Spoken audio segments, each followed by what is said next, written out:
Hey kids, and welcome to day 2 of Crescent Camp In. I hope you really enjoyed your day yesterday with the various activities and crafts that you got to participate in. Here in day 2, we're going to talk about how the message of Jesus expanded from his own people, the Jewish people, into what they called the Gentiles. But I need to give you a little bit of a backstory first. You see, way back in Genesis, God created the world. And when he created the world, he created Adam and Eve.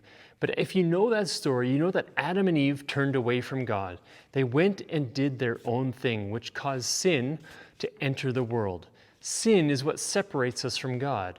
It's a heart that seeks after something other than God. Following Adam and Eve, there were a number of terrible events that took place, and you can read about them in Genesis chapter 4 through 11. But in Genesis chapter 12, something amazing happens. God chooses one man. His name is Abram.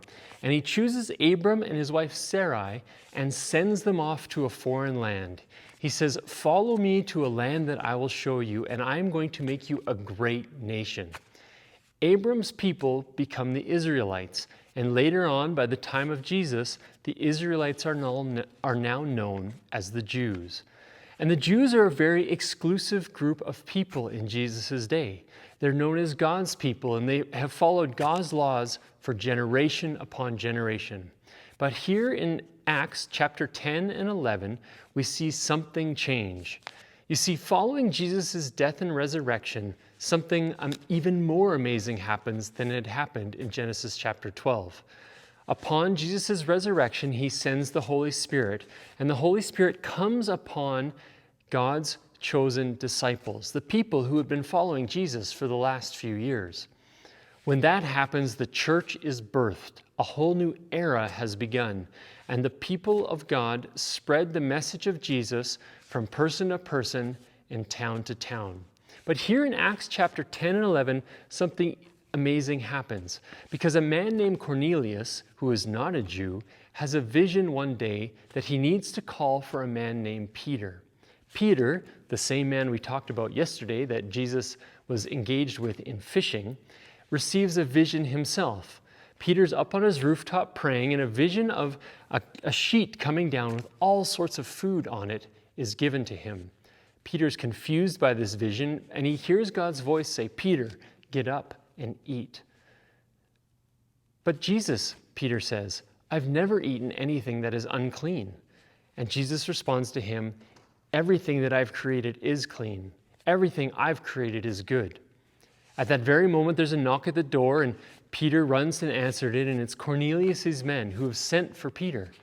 Peter goes with them back to Cornelius, and they talk back and forth, and Peter realizes that the Holy Spirit has told Cornelius who Jesus is, and Cornelius and his entire family decide to follow Jesus.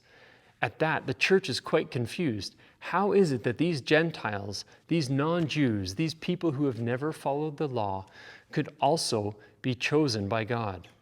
And it is in this moment, as the church and as they begin to talk to one another, they realize that Peter's vision of this blanket coming down filled with all sorts of food, this blanket that represents all of creation, they soon realize that the message of Jesus, that the saving act of his death and resurrection isn't just for the Jews, it's for all people. God tells us to share who he is with all the people around us, no matter their background, no matter who they are. We can be confident to do this when we share what we know about who Jesus is. We can be confident to share this when we share it with those that God has pointed out to us, just like God did for Peter when he shared with Cornelius. And we can be confident to share the love of Jesus when we share it in a way that other people can understand. You see, the call of Jesus is not just for you and for me, but it's for our friends at school, it's for our neighbors in our communities, it's for every human being here on earth. Because God created the world, he loves and desires for the entire world to know him more. And he's entrusted you and he's entrusted me with the opportunity to share that love with the people we encounter.